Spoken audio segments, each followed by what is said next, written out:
Please let me know if you can hear me, because I'm actually not doing this. I'm looking at everything on my other computer, and I have it on mute. So I had, I don't know. I was like, oh, well, I need to monitor the chat. Hello. So, so the question is, all right, let me see. Hold on. Is it going? Is it going? Oh.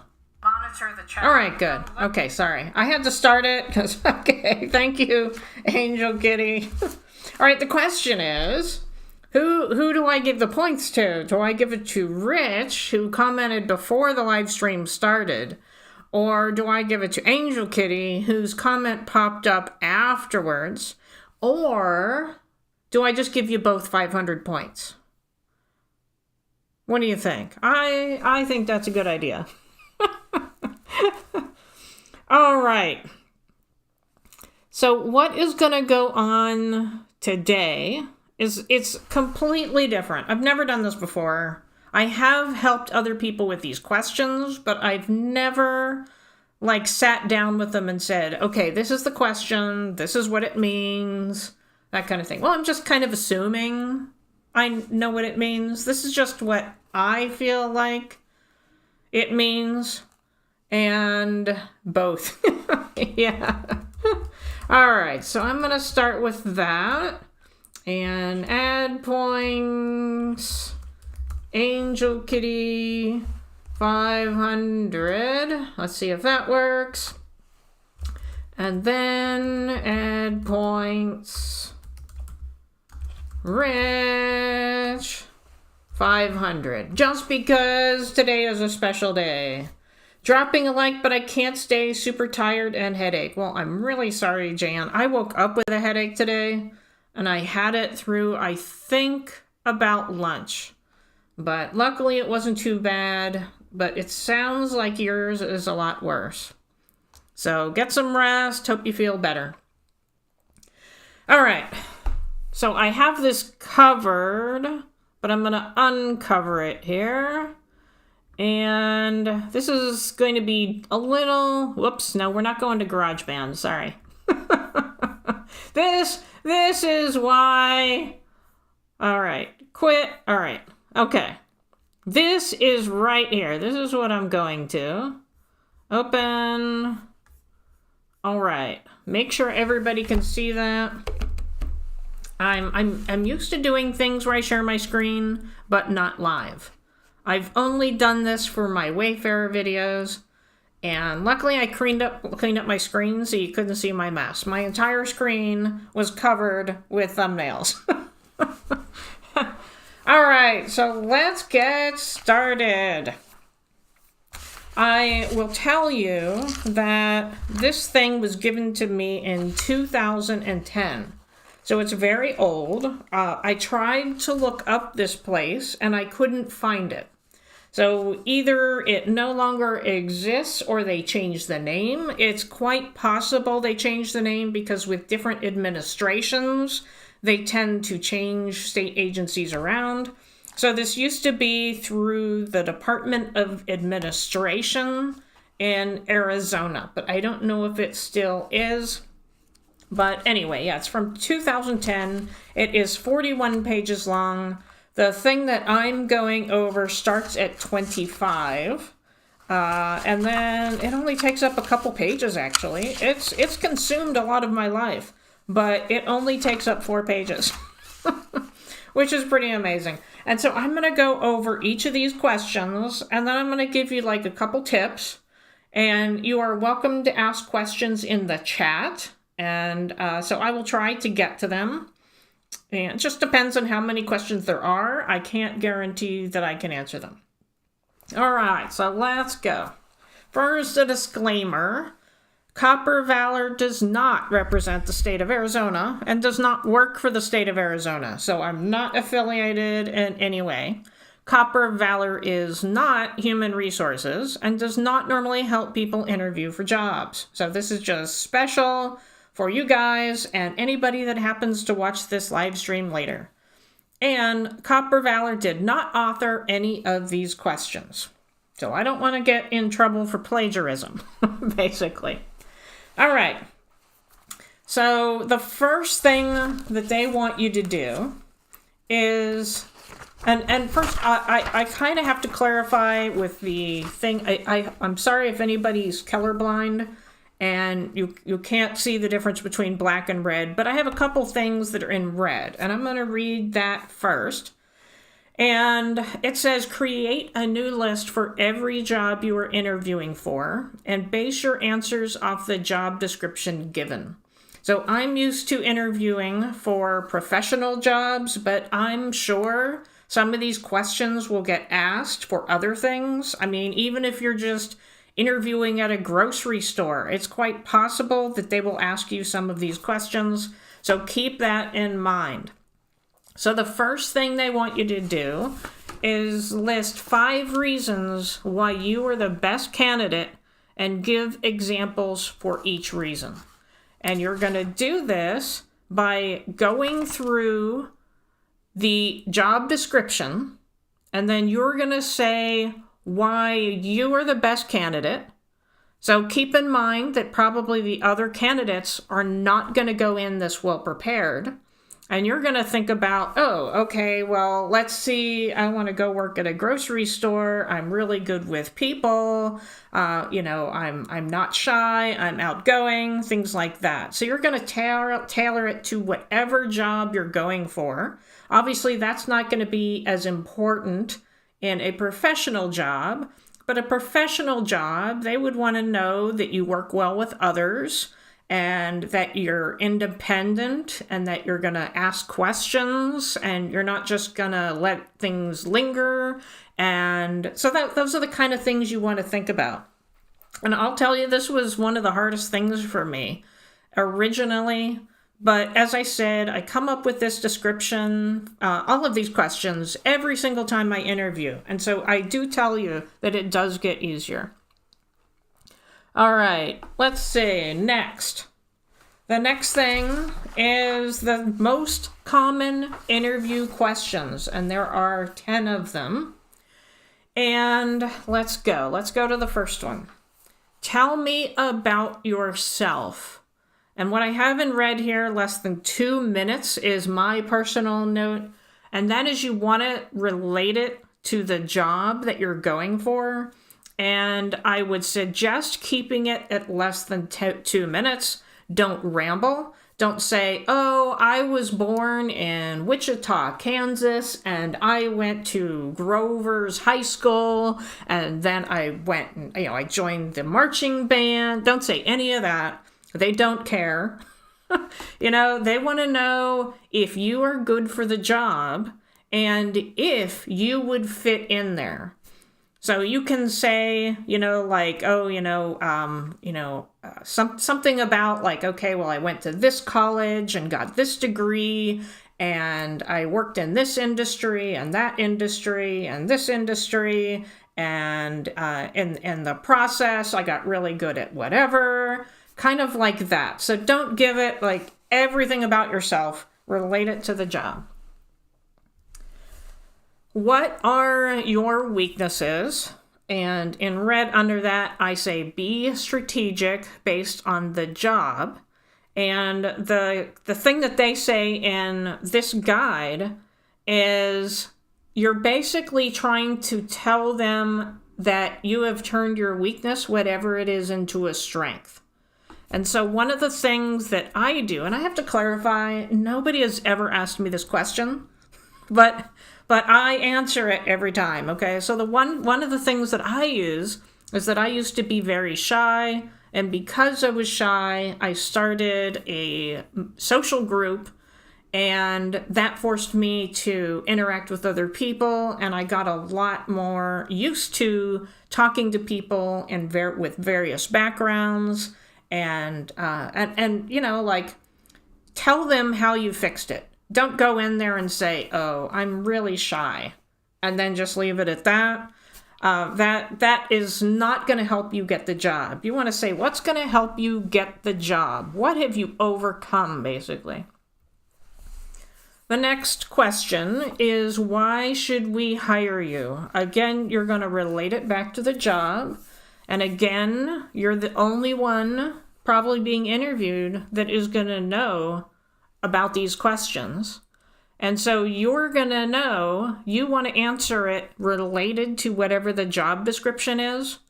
So for example, if you, let's just say you want to apply to an archaeology position. Okay, I'm just going to use a whole bunch of random things, okay?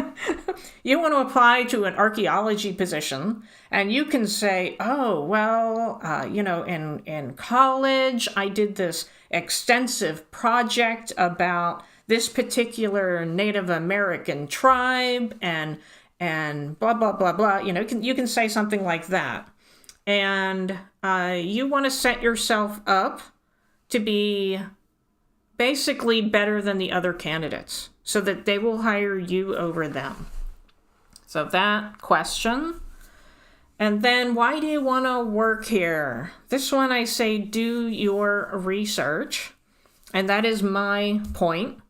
And what I mean by that is you want to go to their website and you want to look what's on that website and come up with things that you can interject into the conversation. So maybe when they say, why do you want to work here? You say, oh, well, I saw you were doing X, Y, and Z projects, and I really think those are neat projects that would be interesting to get involved with. And you're telling them that's why you want to work there. You don't want to say, oh, well, this is like my 20th interview and I just can't get a job and so I applied. You don't want to say anything like that. Just don't tell them how many jobs you've applied for. Don't tell them how many interviews you've been on. Just do your research based on if they have a website or whatever you know about the company. All right, what are your goals is their next question. And remember, they will want you to stay a while. So you can say, they don't want to hire you and then have you leave in 6 months. So maybe you will say, oh, well, my goal is in a couple of years to be a project manager. I'd like to lead projects here. They would like that because that means that you're going to stay. So think about that. Always gear it towards whatever job that you are applying for. Why did you leave, or are you leaving your job? And this is a really hard one because most people, they're leaving because they're unhappy. But you don't want to tell them that you're unhappy because that is being negative. You don't want to say anything bad about another employer. You don't want to say, well, they treated me horrible or I didn't get along with people. So keep that in mind. And let's see, why did you leave your job? Maybe say something like, oh, well, this job would have a better potential of me becoming a manager or something like that. Maybe say like, I reached my limit at this job and so I'm coming to this job kind of thing. All right, next one is, when were you most satisfied in your job? And this is another one you're going to want to keep short. And I don't really have a lot of examples of this. I'm trying to think of like a very generic example. So for example, like me, one of my responses that I use for this is I was put in charge of a project after a manager took a promotion and went somewhere else and within the agency. And because this manager left, it gave me more responsibility and I got more invested in the job and it meant more for me. And I really enjoyed the job because of it. So that's the kind of thing they would really like to hear. So again, keep it related to whatever job you're interviewing for. The next one is, what can you do for us that other candidates can't? And my note here is, what sets you apart from other candidates? And again, remember, they're not going to have these questions, and you will. And so that is one thing right there that sets you apart, is you're going to be better prepared. And you can use your research that you did, like the website, and figure out how you as a person would fit in with that company, and maybe come up with some ideas with, like how your personality would help the company, your knowledge would help the company, your former experiences would help the company, that kind of thing. The next one, what are 3 positive things your last supervisor would say about you? This is also a tough one, because when people say nice things to us, we don't tend to remember them, right? So when I do this, I'm like, oh my gosh, what did that guy say when he interviewed me? Or not when he interviewed me, when he gave me my review. Maybe we have annual reviews. What the heck did he say to me? I don't remember. Well, if you happen to have a written review, look it up, see what your past supervisors may have said about you, and hopefully you can think of something. Otherwise, just say something like, they would say, oh, I work well with others, and we worked on this one project, and I was very valuable to the project, things like that. What salary are you seeking? I hate this question with a passion. I have been asked it on a few occasions, and the problem is this is a tough question in the industry, because if you say too low of a salary, like maybe the salary hasn't been published and you don't know what they're going to be paying, you're going to be afraid to say something too low. You're also going to be afraid to say something too high that they won't hire you, right? So a lot of times they say, let me see what exactly they say here. I will read what they say. Prepare by knowing your bottom line or walk away point. One possible answer would be, I am sure you pay competitively. So they're basically saying don't give an actual number. I am willing to accept any fair and equitable offer. Then ask the interviewer, in what range do you typically pay someone with my background? So that's putting it back on them. If pressed, provide a range based on your research of what this position pays in the marketplace. And then they give a website. I don't know if the website still exists. It says www.salary.com. So obviously this is from 2010. I don't know if it still exists. So they're saying don't really answer the question. Don't give them a solid answer. Give them a range if you need to. Ask them if they have a range in mind, so you could see, if you would fit in that range. Try to avoid the actual number on that one, but it's tough. They may not let you. They may want a specific number. All right, so next, these are broken into, I guess I would call them ideas. Like they say behavioral interviewing. They want to know how you're going to fit in wherever you are interviewing. There are 9 sections here. I'm going to go over each of them. Each section has at least two sentences. Yeah, 2 examples in there, 2 questions in there. All right, the first one is oral communication skills. And in red, I say they want to know you are capable of communicating ideas to people. So the first question under this section is tell me about a time that you prepared and presented an oral program. Now, this may not fit for every single job. Obviously, it depends what you're applying for. You may have never, ever done an oral program, and it's fine to tell them that. Obviously, you don't want to lie, but, it depends on the job. So, I mean, in thinking about oral program, that could be you volunteered to give a talk about something. It doesn't even have to be a conference. Maybe it was just at work.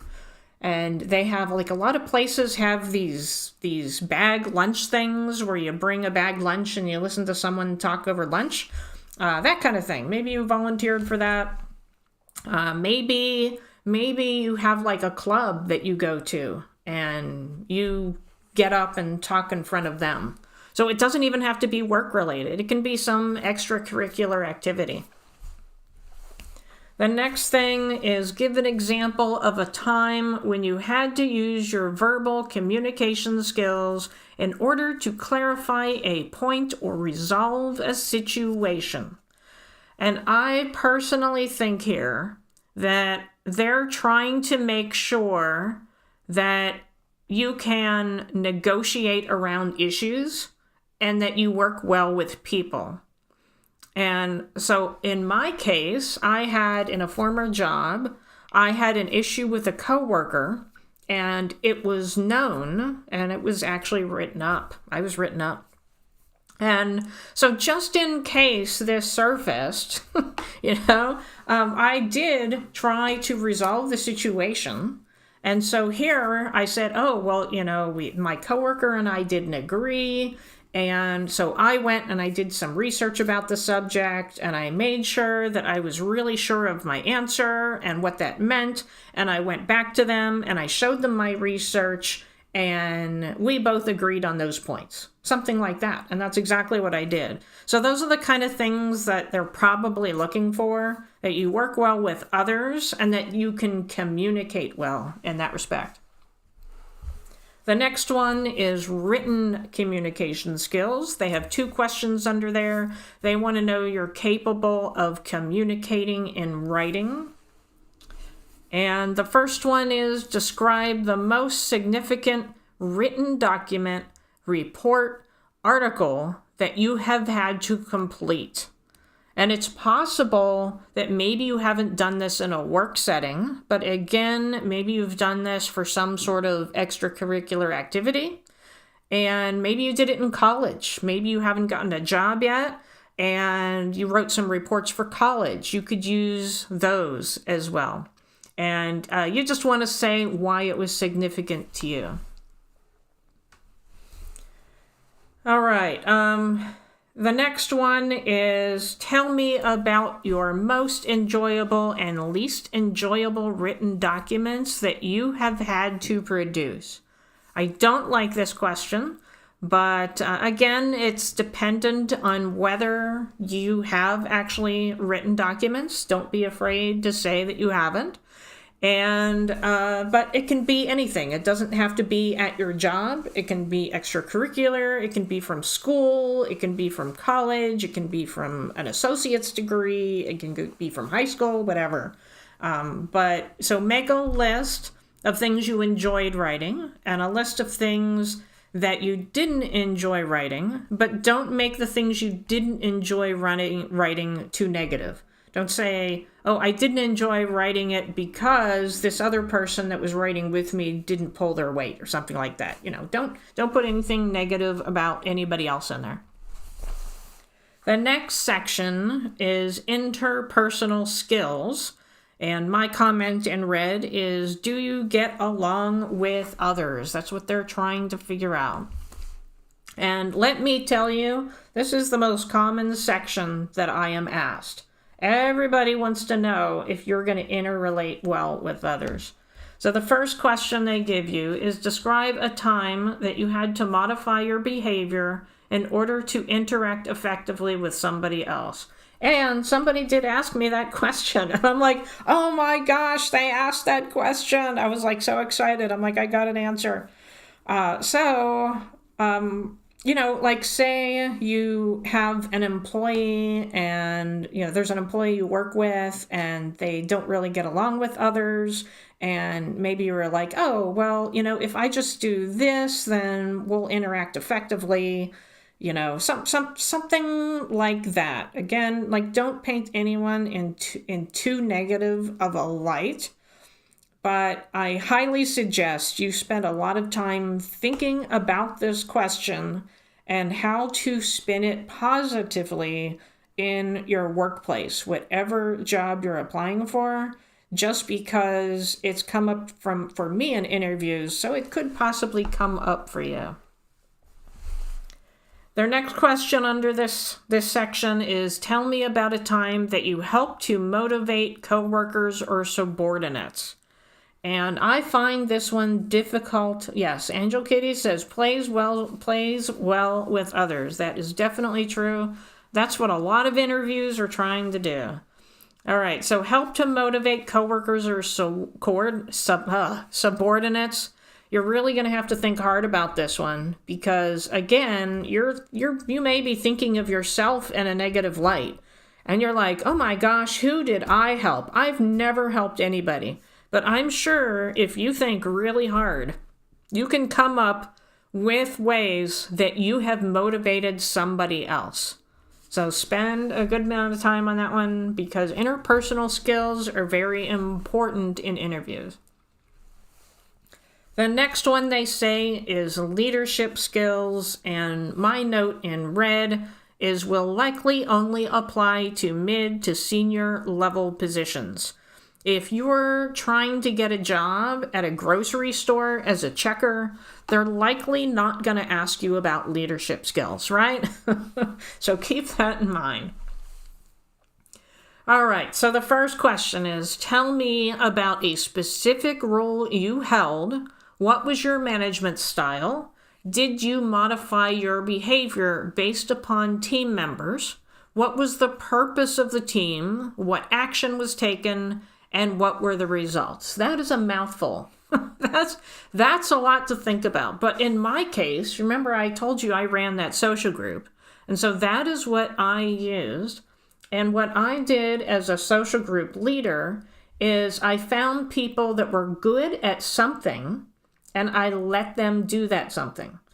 So if somebody said, hey, I want to host a hike, I let them host a hike. If they said, I want to host a happy hour, I let them host a happy hour. I didn't go to the person that wanted to host the happy hour and say, hey, can you host a hike? Because that wasn't their thing.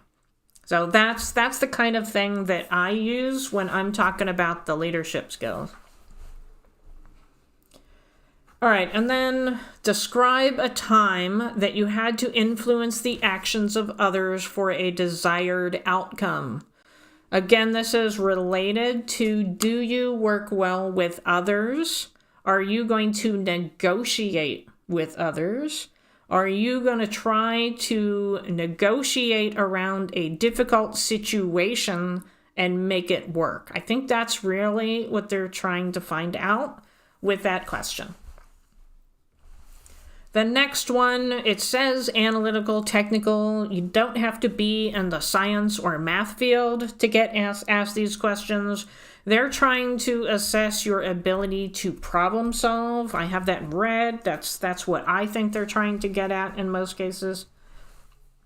All right, so their first question is, give an example of a problem that you faced at work and how you resolved it. This goes back to what I said before about negotiating. They want to know that you work well with others. They want to know if there is a problem, you can work through that problem. Hello, April. Welcome in. So they want to know that you can work through that issue. And another good thing to realize is they're going to want to make sure you start to attempt to solve the issue yourself before you get upper management involved. They don't want you to have a problem and then immediately go to upper management. That's another thing that they're going to be looking at. So keep that in mind as well. Their next question is, tell me about a time that you had to use your fact-finding skills to gain information regarding a problem. How did you analyze this problem and find a solution? Now, I told you that story about the person I had a disagreement with at work, and so I did some research and I came up with these concepts and I took them back to her, and she said, yeah, I can see your point. So that is exactly what I'm talking about. And actually, I use the same answer for both. So if anybody would ask me either of those questions, I go back to this coworker that I had to do research in order for her to see my point of view. So that's that question. There, I think that's the last one in this. Yes, that's the last one in this section, is describe the most creative problem-solving techniques you have used. So that is a hard one. How about being a moderator for YouTube? Well, I think, Rich, that would depend on what kind of job you're applying to, but it definitely would. And obviously, like what types of things you're moderating. So like if you're going into a professional job where they're paying you $100,000 a year, you may not want to say, hey, I'm a moderator in YouTube. But if, you're going into some entry-level job, or, you're just out of college, that would be something probably that would be good to say. So that, because whenever you're fresh out of school, fresh out of high school, fresh out of college, you don't have a lot of working experience. So anything you can do to say that you are supporting something else with your actions, that would be a good thing. Like I don't even tell my coworkers that I do YouTube because I just don't think it would sit well. They don't even know. All right, so describe the most creative problem-solving techniques you have used. I can tell you this is a really hard one. I can't even remember what my answer is. So you're going to want to spend a good amount of time trying to come up with a creative way that you solved a problem. But when you're new, everything counts, right? Yeah, so if you're just starting out, then do any experience that you have. And unless, of course, you say, oh, I moderate for, an adult-only YouTube creator, maybe not, but I think a gaming one works. All right.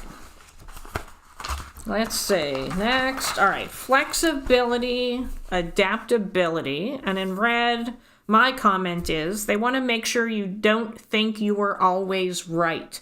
They want to know that you're going to listen to somebody else, maybe another coworker, maybe a manager. I think that's what they're trying to get here.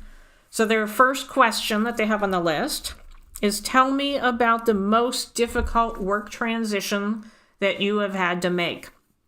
And I told you earlier about a time when a manager had left and they put me in charge of the project, and that was my most enjoyable experience. Well, I use that same thing for this question, because before that manager left, I was doing this project. That manager was micromanaging me. I had absolutely no clue why I was doing what this manager was telling me to do.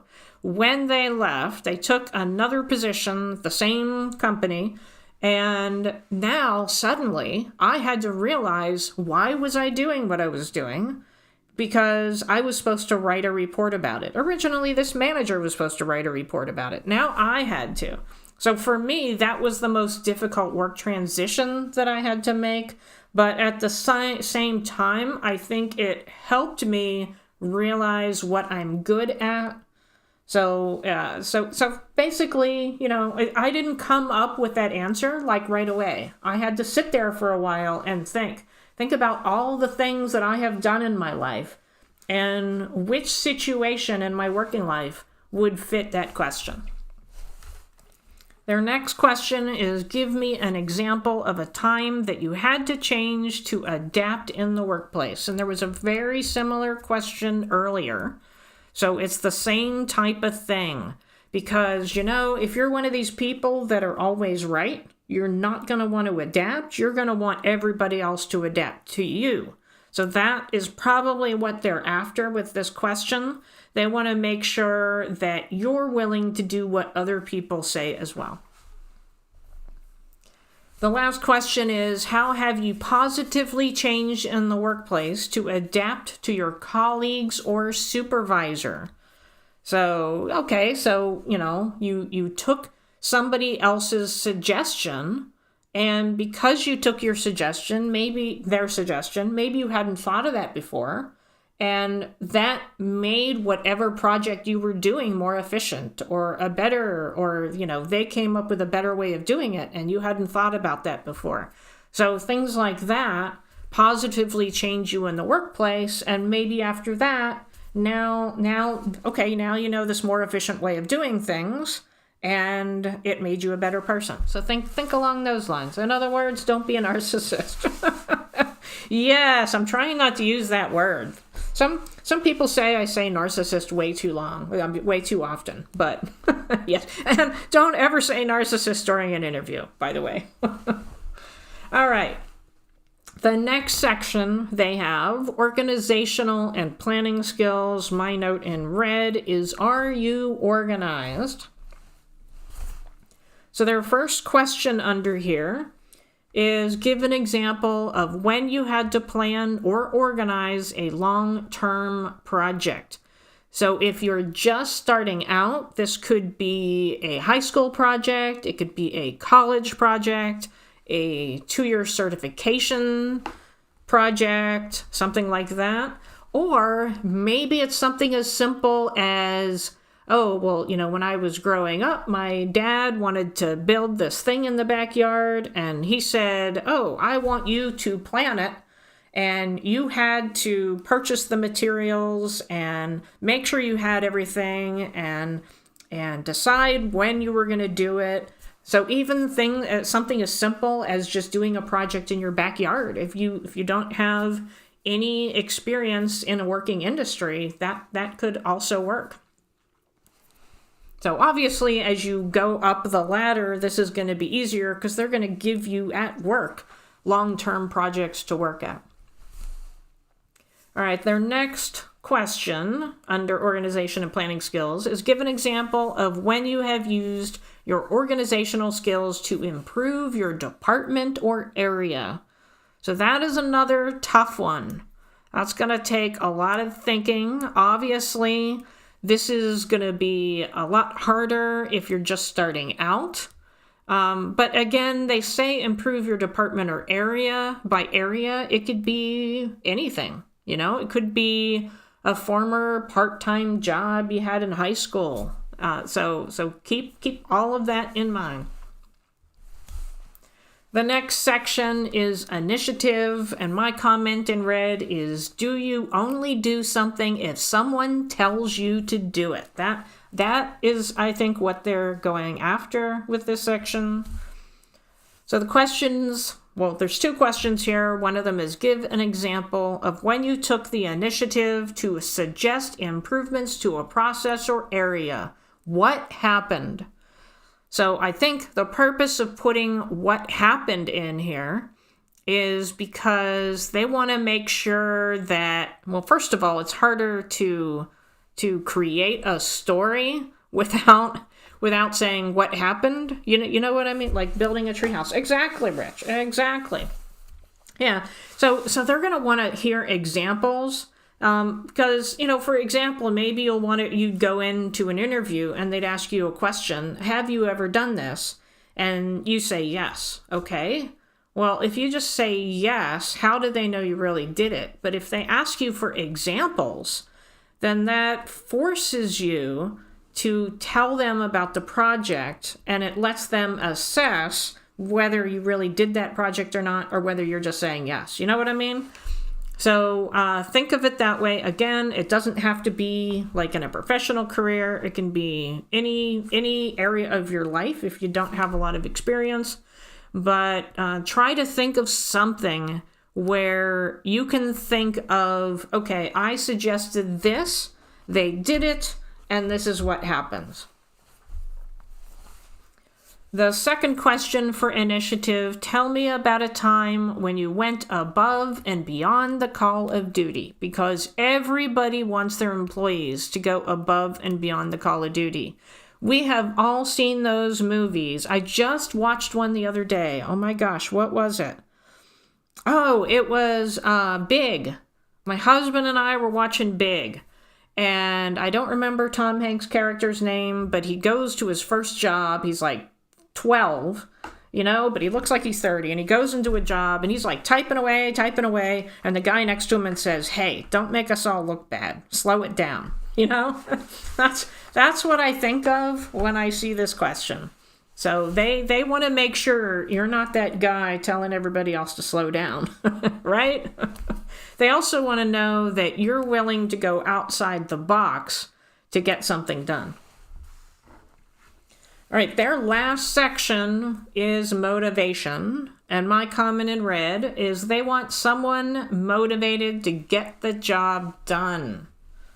So their first question here in this list is, give me an example of an important goal you set for yourself and how successful you were in reaching it.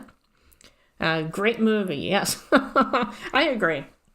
Although I like 13 Going on 30 better just because it's a chick flick, But, I guess Big is potentially a chick flick, but anyway. So this one, again, it doesn't have to be in the professional world.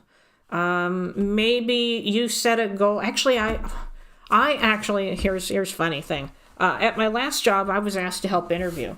And I didn't like their questions. Their questions were really awful. And so I actually went to my list of questions and I picked a couple. And this is one of them. Give me an example of an important goal for yourself and how successful you were reaching it. I had them ask that question. And there was an answer that I'm never gonna forget. And I'll tell you why. The guy that we were interviewing said, "I have to go to the bathroom. Can I be excused for a second?" And he laughed for like a minute or two.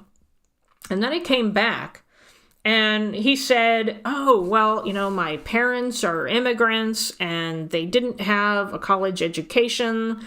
And I'm the first in my family to go to college, and I'm really proud of that." That was an excellent answer, except he went to the bathroom for 2 minutes, and so we were like laughing. We were all muted. We were all laughing on the other end because we were like, he asked somebody. He went and asked somebody what the answer was.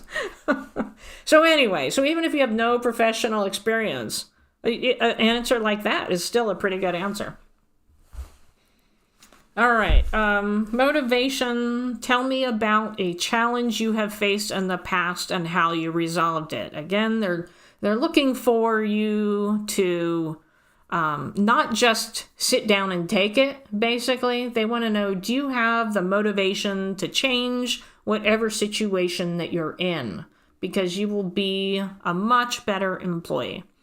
So that is the last specific question.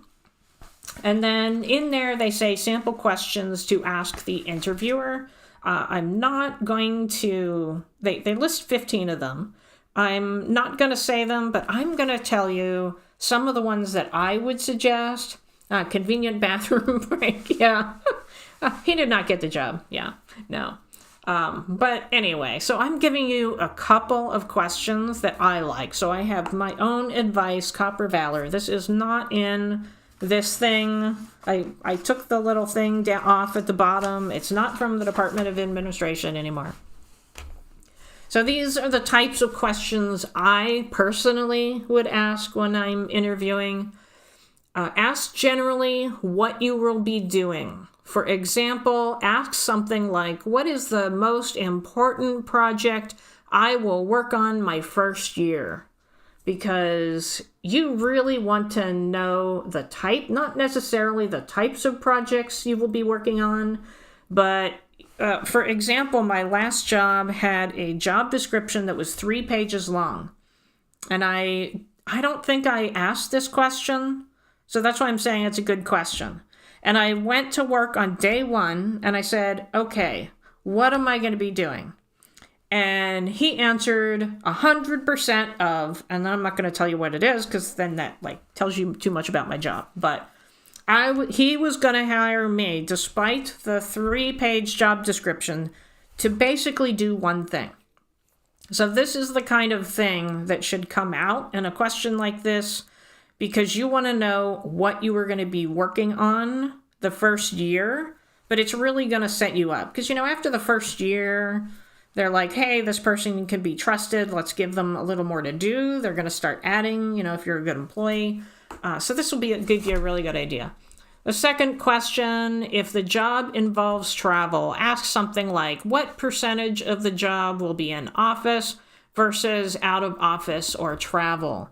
So you want to know, if you are married and have kids and it says that there's travel involved, you likely don't want to be gone for 75% of the time, so you need to know that. I had a job where I probably didn't ask this question. It was actually before I got these questions, and I'm wishing I had asked it because I took the job and found out for 9 months I was supposed to go to another city to work. And they never told me that in the interview. They just said, okay, you're hired. Now you're going to this other city for nine months. So that's the kind of thing you want to know. Another question is, let's see, here's an example. My last interview, I asked the interviewer to tell me about a project their group completed together. And the purpose is because the group that I was working with at the job I had, I was basically the only one, and everybody else is like, I don't want to have anything to do with that. So it was just me.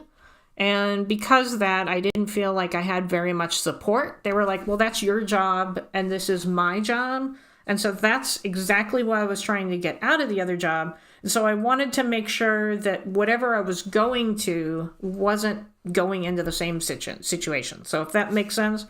So I just wanted to know they didn't just all work individually and not as a group. And so the person that was interviewing me said, oh, we just recently had this big project and we all worked together and this is what happened and this is the result. And so that gave me what I needed. And I do have to say that my group they don't necessarily work on the same projects, but we all work pretty well together. We all get along and everybody talks every day. So it was a good question to ask, and so far the job has worked out.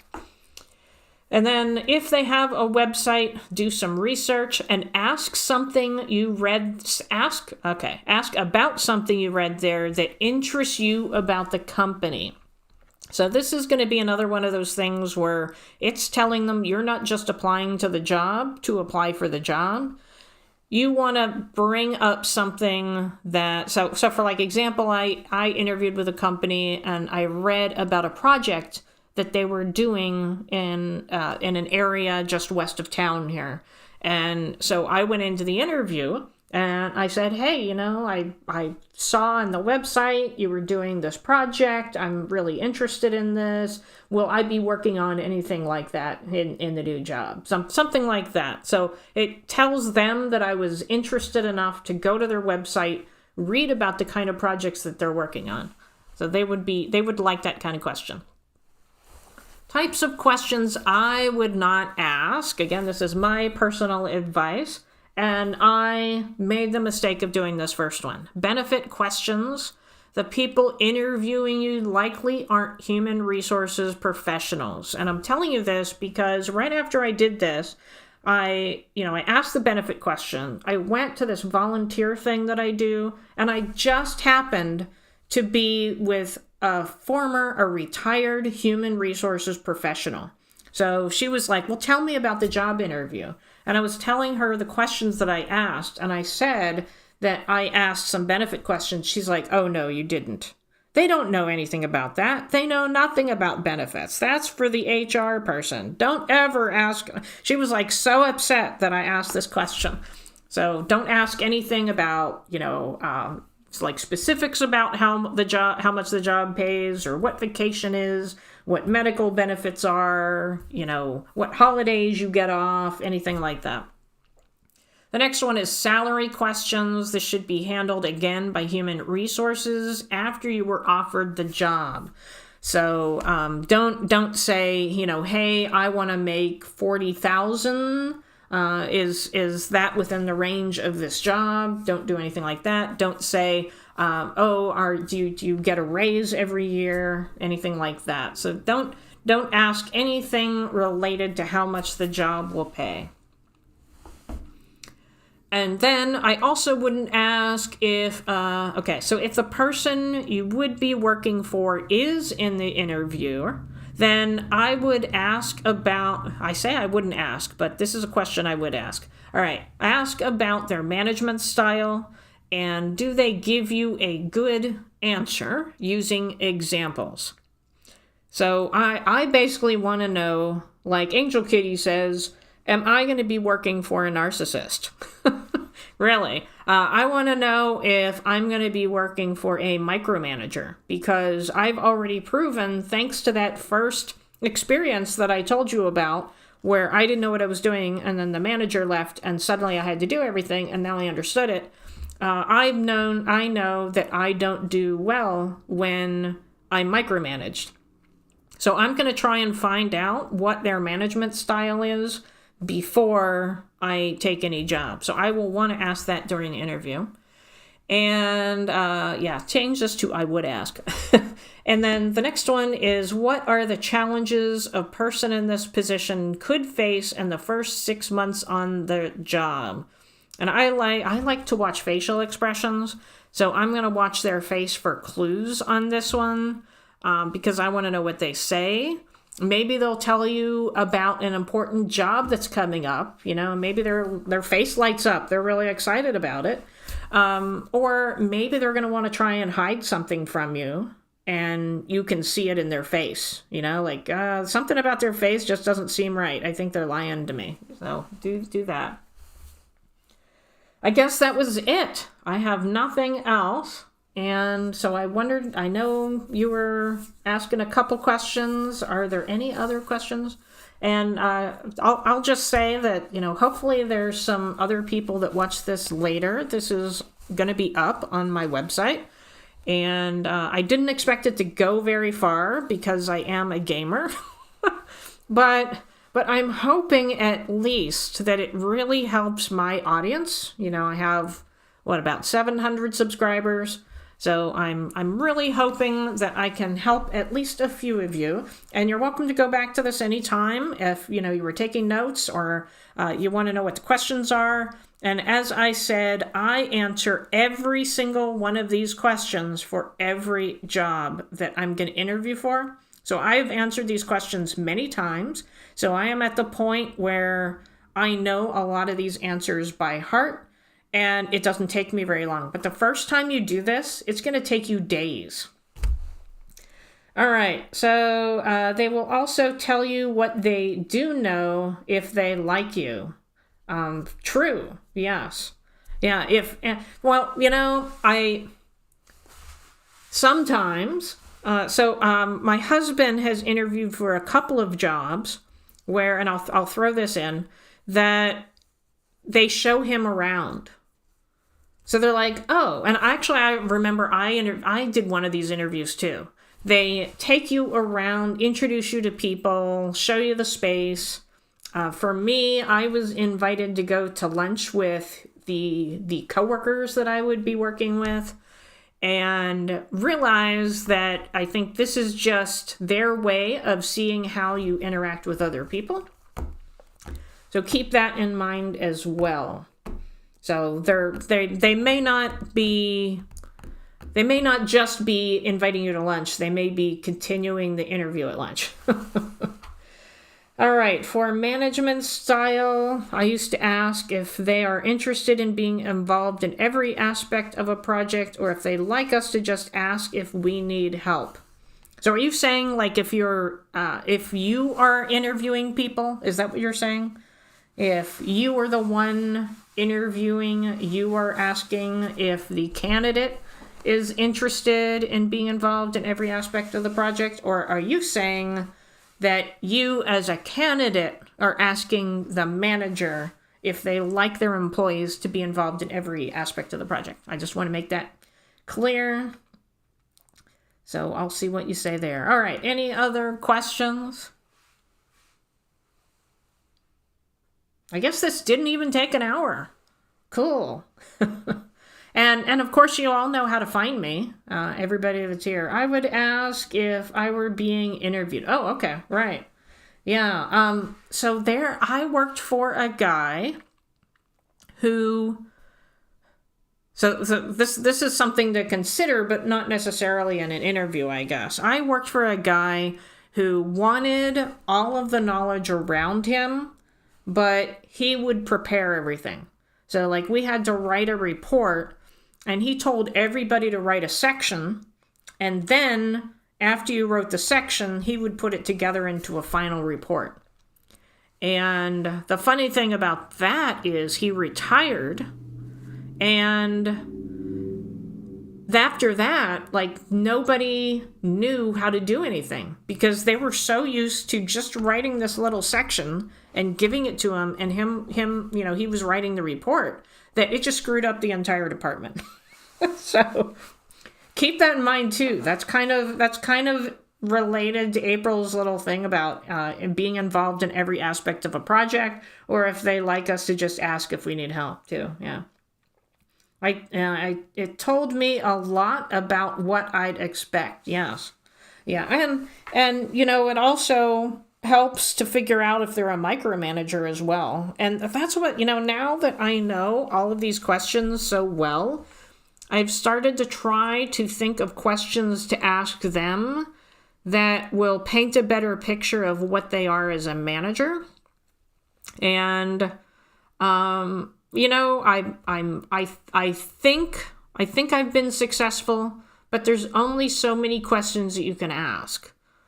So, like, for example, at my current job, I didn't even ask about telecommuting because at the time everybody was just telecommuting, and I just assumed either I would telecommute, or if I didn't really care because I didn't really think that was important to me. And then I accepted the job, and then that's where I asked about telecommuting, and my boss said, "Oh no, I don't allow telecommuting here." So if telecommuting is an option that you want, that's probably something that you will want to ask, but not during the interview process. I would ask it before you accept the job, because that's another one of those HR questions that are kind of iffy, you know? Maybe it's not even up to the manager. Maybe it's a company-wide policy. So that is a better question to ask later if they offer you the job. If they wanted to be involved, then you know they're a micromanager or a control freak. Very good, yeah. Yeah, I have worked for just about everything. And currently I work for somebody that's really not involved. She just like trusts all of her employees to do whatever they do, and very trusting of everybody. So I think that's like ultimately the kind of boss that you want. So I'm willing to put up with the no telecommuting because I don't have a micromanager, I don't have a narcissist. I just have somebody that says, you know, she's good at her job, and so I'm just going to let her do it. And so that makes a happy employee. All right, any other question? I guess we only went for an hour here.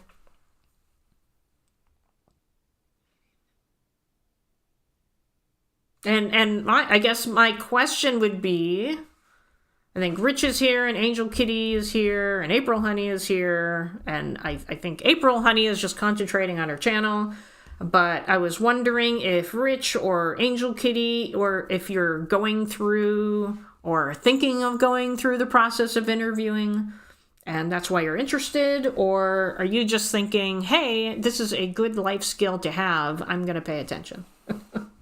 Here, yes, you're here.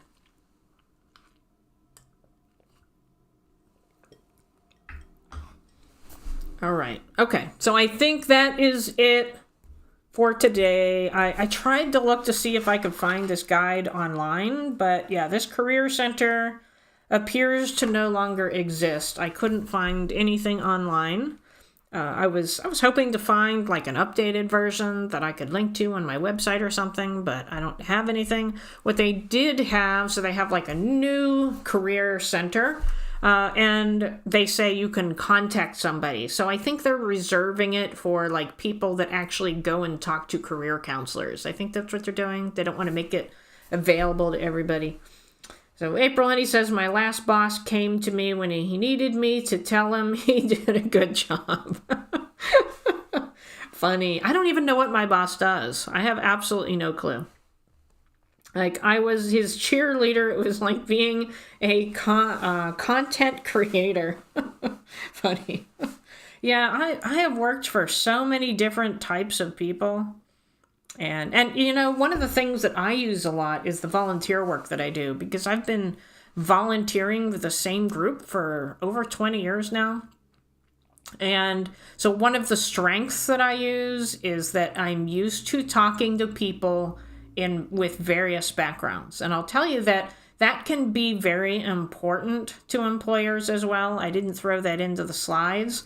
They want to know that you're going to get along with people, doesn't matter what country they're from, what state they're from, where they went to school, what their race was. They don't care. They just want to know that you know how to talk to them, you know, whether they're in high school or children or they have a doctoral degree, you know. So I use that. That is one of the things that makes me a better candidate, because I'm used to talking to a lot of people that have various backgrounds, and I use that. You're pretty sure he was neurodivergent. Well, you know, another thing they say that that, you know, we've talked about narcissists before, is that there are a lot of managers that are narcissists. So I don't know if I've run into more than one. I've definitely had one. I don't know if I've had more than one.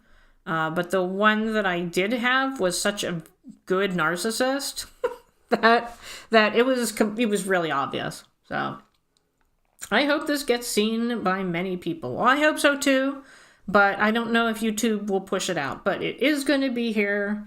April says his dad owned the company, so I was an engineer who engineered Zip. I just said, that's great.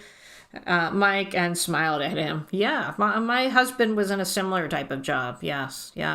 They were just there to say, hey, we have somebody with this title at the company, but you're not allowed to make any decisions. Everybody else makes the decisions. So you're just there to look good, basically, right? All right, well, I am going to end this, but anybody watching this video later can put questions in the chat. Or not in the chat, but in the comments section, and I can do my best to reply to them. As I said, I'm not an HR professional. This is just my personal experience, so I can't guarantee I will have an answer, and I'm also not going to give examples from my real life if it tells you anything about my real life. You've had your fill of narcissists in real life. You had a narc who hit on me. I really did enjoy this type of... you did enjoy this type of stream for you, Copper. Okay, well, that's good. But you came in... Well, maybe you didn't say anything. You came in towards the end. So you didn't get to see it. But I like helping people. That's one of the things that I do in this volunteer organization I'm in. So I've been helping people for like 25 years now. And I enjoy doing it. And that's why most of my videos, aside from my live streams, are trying to help people. And my Pokemon Unite videos, probably weekly, if not every couple days, I get somebody in there thanking me for the content. And so that's what keeps me doing it, knowing that I am helping people. Oh, you were here, you just couldn't talk. Okay. Great job, Copper. Thanks. Well, you know, April does a great job too. She contributed many interesting stories. All right, well, I am going to call it quits here, and I'm glad you enjoyed this, and I'm probably going to do more interesting things like this come the new year. So I'm just going to say, I think I said this in another live stream, I'm going to roll out memberships on New Year's Day. So I haven't done it before. I was thinking that I was going to do it at 750 subscribers, but I'm pretty close. So I just decided I'm going to rip off the Band-Aid, and January 1st, I'm going to have memberships. All right, well, good night. Thank you for coming. Pass this on if you know anybody looking for a job, because I'd love to help them out. And thank you for coming, and I will see you Thursday night. Good night.